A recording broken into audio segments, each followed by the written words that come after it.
Nets, ang masabi ko lang sa iyo sana, pag pinagpatuloy mo yung pag-aaral mo ay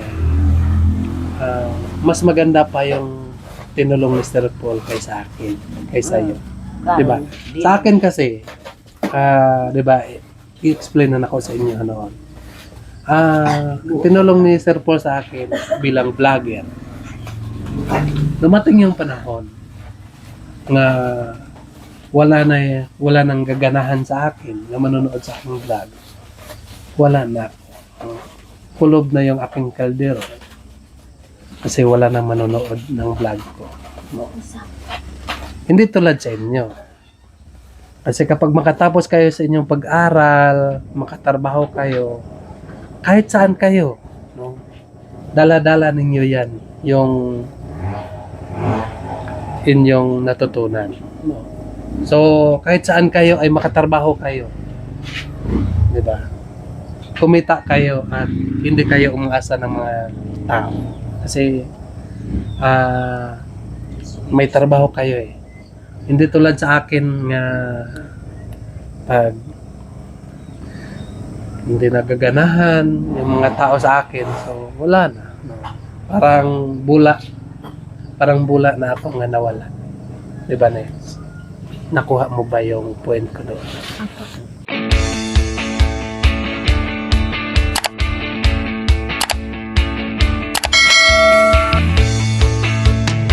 Hello mga kababayan, magandang umaga sa inyong lahat. Kumusta na kayo dyan? So ngayon nga umaga mga kababayan, so andito ako sa pamamahay ni Nanay Lorna. Kasi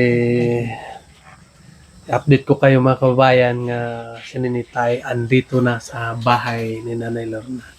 So napuntahan na rin namin yung kanyang tinitirahan sa kanyang uyab, no? At nakikita na namin ng personal ang kanyang uyab mga kababayan. So nakita na din ni Nanay, no? So kahapon ay nagsama-sama kami at sila Sir Paul doon, at makikita ninyo mga kababayan ang kumpletong kaganapan sa Tugong Biyahero po. So doon nag-usap na kami doon mga kababayan nga yung lalaki sinabihan ni Sir Paul nga mag-asawa na lang sila Ninita dahil mahal naman po ni Ninita yung lalaki, tapos mahal din sa lalaki si Ninita, no? So wala tayong magagawa dyan, no? So ikaw na, ano sa palagay mo, ano yung naisip mo sa ngayon? Wala na tayong magagawa dahil kagustuhan na po ni Ninita. Maugyod sir. Kanang akong istorya gapon, gusto ko gyud kanang nagtugan pud si Ninita kay sir na di na mo dawat sa lalaki kay uyab man pud nila. Na si Ninita kay di man pud pa kuan. Ako gani na kanang wala ka pag yun nag-abot pud sir, nanlus pad gyud ang lalaki. Kay ako manggiingan pud ang lalaki, ikaw gyud na murag na di ka tinuod na tao. Kay imong gipasugat si Ninita diya sa barangay Mapula. Nagbaklay akong anak, way pamaha, way paniud to. Alas 5 nang imong gikuha po dito sa barangay Mapula. Lasing ko sa hapon. Sa hapon. Na ikaw, wa ka gyud nagdispito sa ako. Wa ka nagdispito. Kay wa ko nanganakas Ninita sa dalan ug punuan sa kahoy, kay dito ko nanganakas sa balay. Balay. Oh. Karon na naipod ako kasi mo ha, burutag din kay wa ka gyud nagdispito din kanan. Napod akong burutag din sir kay abino para ang tao din gyud magtagam. Para matagam. O kanang ato ang kultura pud sir, basta kanang dili mananglid sa ginikanan na imurita. Dapat kung naigugma kas akong anak, pag saka pud diri sa balay.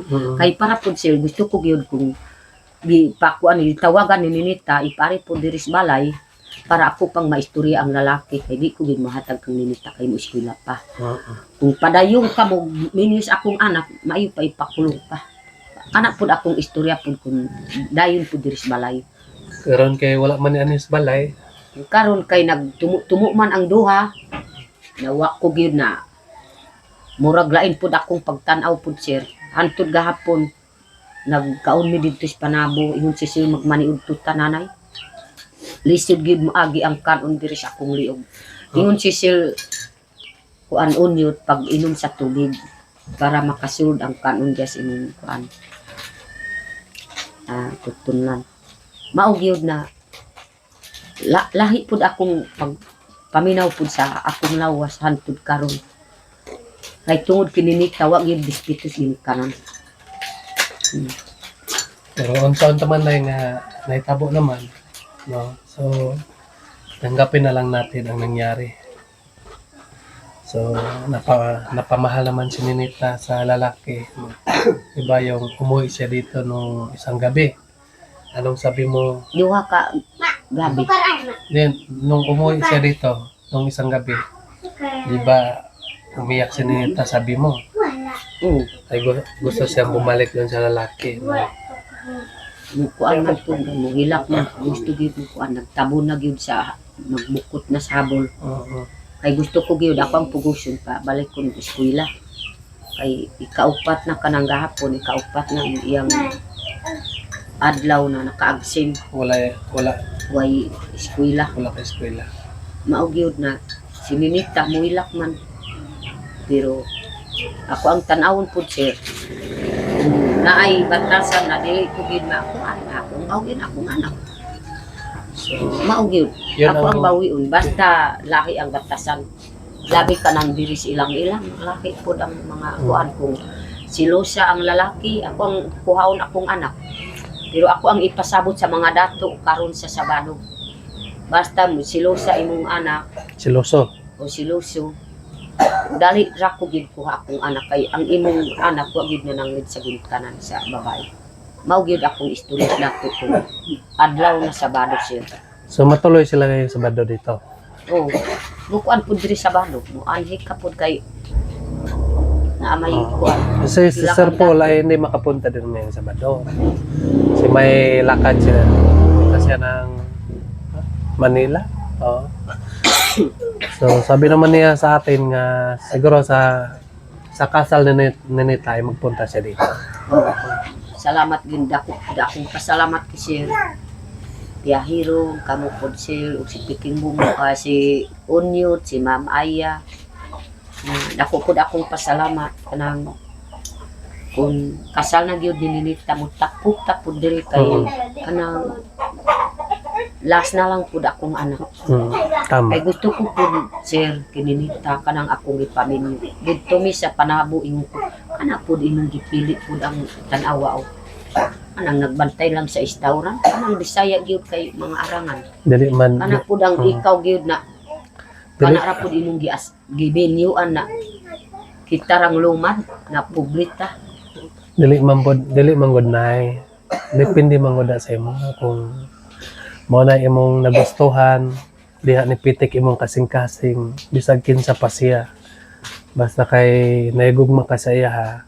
May ginaingon nga ang gugma buta, no? So kung naigugma ka sa iya ha, bisag wala siya, kung mopitik ang imong kasing-kasing, mao gyud na imong gusto, no? May ginaingon nga bahalag saging basta labing. Anak mo na siya. Pero ang kuan po, sir, kanang gugma ni Nita, gugma pas iro. Pagkahuman, mutanaw siyang bana, kung dugay na, mga pila na kabuhan, pangitan na gid mutanaw. Dili siguro dili ka mapangitan nets na. Oh, dili man daw. Hi, kumusta man? Payag ka ba nga mag-asawa na si Ninita? Bes na gusto ni Max. Pasawa ko dyan, gusto niyo man yung Lucas. Oo, kahit hindi pa tayo papayag, tapos si Ninita ay gusto na naman, so wala na tayong magagawa, di ba? So, kung mag-asawa na si Ninita pagkatapos ng ikasal, ano bang plano niyo? Ipadala ba ninyo si Ninita doon sa lugar ng asawa niya o hindi? Ikaw na ba? Gusto ko. karamit lang sa pakamakong ko. Ano daw? Paki-explain ng Tagalog. Anong sabi ng... Trabaho ko. Sabi daw po si Papa ay sa salanggoy lang po kami magtalbako ganyan. Sa Salanggoy lang kayo. Hindi ka papayag nga magpunta doon sa lugar ng ano mo, jowa mo. So, doon ka na sa Salanggoy magtrabaho. Doon. Yung asawa mo ay manghagod ng abaka. So, sana nakita ko naman din sa jowa mo ay masipag naman siguro. No? May pag-uusapan na kayo tungkol sa mga paghanap buhay. Meron. Marunong daw siya maghanap buhay ng dito sa bundok. Apa. So, sabihan mo lang siya magsipag lang. So, tatanggapin na lang natin yung desisyon ni Ninita na mag-asawa. Ito lang yung masabi ko sa'yo. Kung buo na yung loob mo nga mag-asawa ka, ipagpatuloy mo na lang yan dahil kagustuhan mo naman nga mag-asawa ka. Sana po ay masaya ka sa plano mo. Sana masaya ka sa desisyon mo ng mag-asawa. No? Dahil may kasabihan nga ang pagsisi ay sa huli. No? So, sana wag mong pagsisihan yung mga plano mong mag-asawa ngayon. Ha? So, bilang magulang, si nanay, tatay, kapag ikaw ay magsisi, kapag ikaw ay hindi masaya sa mga desisyon mo, ay maapektuhan pa din sila kung hindi ka masaya sa mga plano mo. No? Ano na Hindi na. Tanaw. Pero si Ninita nakagusto man. Yung kagusto, pero ako din nakagusto. Dili man ikaw mo dulog na si Ninita. Saka po din sa balay, ayaw pa nagkuhan din sa balay. Dili man ikaw mo dulog na si Ninita man. Hindi ka na. Di ba, Nets? Sabi- Yeah. Sabi ni nanay mga kababayan, hindi daw wala daw siya kagusto sa lalaki. Pero si Ninita nakagusto man. Di ba? So, wala tayong magagawa dyan. At irerespeto na lang natin yung plano ni Ninita. So, mag-18 naman kakarong October. So, sayang lang po yung plano ni Sir Paul na magdibo si Ninita ngayong October. No? So, ang sabi ni Sir Paul nga ang dibo ni Ninita ay maging kasal na lang. No? So, para masaya din si Nits sa mga plano niya. So, wala na talaga na eh. Kahit hindi gusto ni nanay, pero gusto mo ni Ninita. No? Nets na. Pero, huling tanong, unsa man, gusto gid nimo nahigugma ka sa lalaki? Apa. Promise? Nahiguman na yan sa kalkal. Nahigugma gid daw si Ninita mga kababayan. Wag. Basig mawala ra na pila ka adlaw. Basin mga pila ka araw ngayon ay mawala yung pagmamahal mo sa kanya. Hindi. Tingnan mo na hindi raw. Unto man din ako po inawa. Piyon buwan mo kausoy. Yes. Sabi ni nanay, alika dito na Dito ka. Sabi kasi ni Nanay Lorna nga yung gugma mo karon, yung nakagusto ka sa lalaki ngayon lang daw yan. Pero dumating daw yung panahon ay mawala na daw yung gusto mo sa lalaki. Totoo ba yan o hindi? Hindi. Hindi daw totoo na yung sinasabi mo kanina. Yan.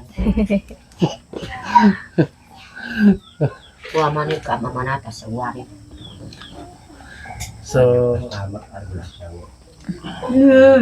Hugaw.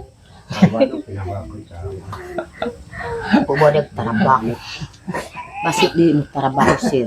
Trabaho. Masipag yun. Nakita ko sa mga Mas- paan niya kahapon. Ang kuan po, kung masipag pa po, sir, nang naitinanong, naitugan kibiyahiro na naisagingan, nailubian, naiabakan. May sagingan man kanina kahapon yung nadaanan natin. Yung nagian natin ng sagingan. Sagingan at bisyoyo. So, Bisyoyo. Pumog. ganun lang talaga ang buhay. No? Yung pangarap mo nga makatapos sa pag-aral ay parang ilaw na biglang napatay. Yung pangarap mo nga maliwanag ay biglang dumilim. Kasi hindi na yan matutupad yung pangarap mo.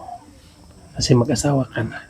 Gani ko Iba na. na Di na gyud matuman ang pangarap na ang pangarap pud siya ni Ninita kanang mo konduktor ug aeroplano karon di na gyud madayon ang konduktor kay nagpaduktor na siyang bana Ibang doktor yung ano, Bana na lang nagpa-inject na siyang bana. kaindik na siyang bana di na matuman ang pangandoy dito man ang paduktor sa Imbis yung plano mo nga maging konduktor ka ng aeroplano, so ngayon, wa na konduktor na lang kasi mong bana nga mga hagot. ikaw Pero na lang ano ang gyapon? assist ikaw Ano na lang gyapon na assist natupag gyapon. Pero para sa akin, yung mga hagot ko, igagalang ko yan. Igagalang natin yan dahil dyan tayo nabubuhay. Sa akin noon, nung bata pa ako mga kababayan, dyan ko binubuhay yung mama ko sa Abaca. Kasi yun lang po ang hanap buhay dito noon. So yung mama ko may sakit, hindi makatrabaho. So simula nang may lakas na ako, yun na, naghanap buhay na ako para may ipakain ko sa mama ko at kapatid. So yung papa ko ay dalawa yung asawa. Tapos hindi niya kayang suportahan yung dalawang asawa dahil ano lang din, magsasaka din yung papa. So kaya ay bugbog ako sa trabaho mga kababayan. So kahit ganun ang naranasan ko mga kababayan, so nagpapasalamat ako ng Panginoon dahil may ginaganti niya sa akin ngayon. Yung kahirapan ko noon nga sobrang hirap. Yung naranasan ko noon nga sobrang hirap mga kababayan. So pinalitan ng Panginoon ngayon. Dahil po ay may tao nga ginamit ng Panginoon na ginawang tulay para matulungan ako. So thank you. Sir Paul, sa iyong pagtulong sa amin. So, next, ang masabi ko lang sa iyo sana, pag pinagpatuloy mo yung pag-aaral mo, ay mas maganda pa yung tinulong ni Sir Paul kaysa akin, kaysa iyo.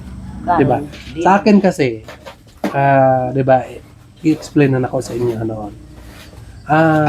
Tinulong ni Sir Paul sa akin bilang vlogger. Dumating yung panahon na wala nang gaganahan sa akin na manonood sa aking vlog. Wala na. Kulob na yung aking kaldero kasi wala nang manonood ng vlog ko. No. Hindi tulad sa inyo.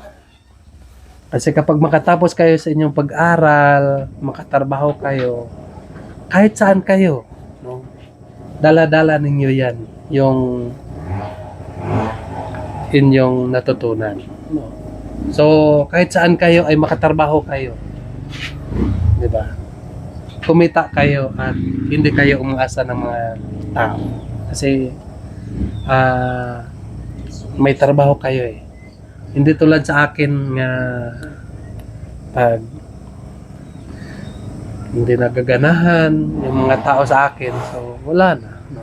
Parang bula na ako nga nawala. Di ba, Nets? Nakuha mo ba yung point ko doon? Apo.